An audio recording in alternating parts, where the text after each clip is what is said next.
Alright guys, today I'm going to show you a remake of the video on how to jailbreak your 3.1.2 iPod Touch or iPhone. It works for all iPods and all iPhones, but it's tethered for the iPod Touch 3G, which I'll show you how to kind of get past that, or not get past that, but what the tether means and how it will still work and everything else. We'll get into that later. So it's a little quicker video. I'll show you how to get this and the video I'm going to make right after that, and more stuff like that. But just go into your Internet Explorer, Firefox, Google Chrome, Safari, whatever you use, and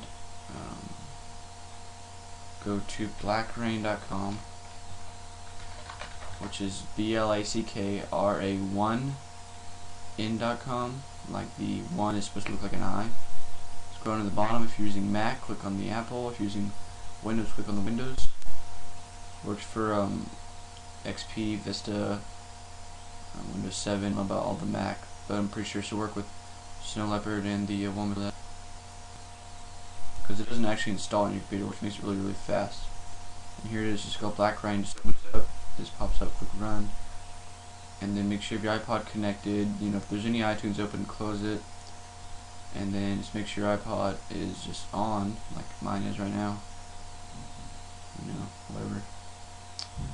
And then just click on the Make It Rain. Now mine's already jailbroken, so I'm not gonna do that.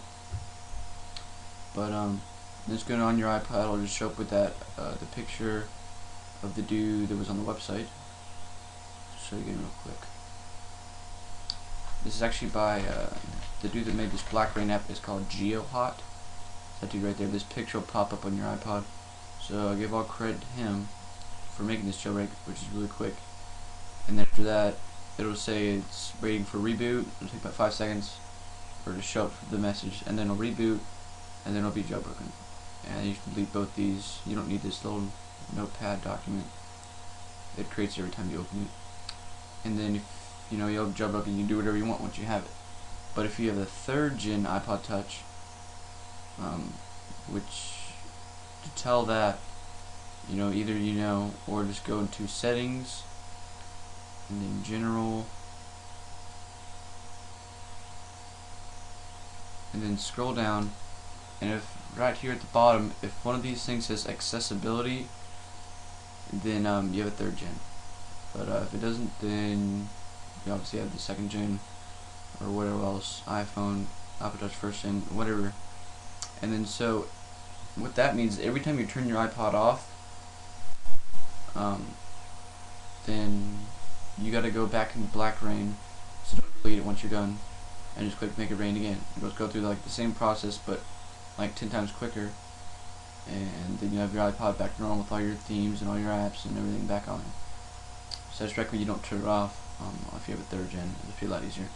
So thanks guys, hope you enjoyed the video. Please comment, rate, subscribe, and donate.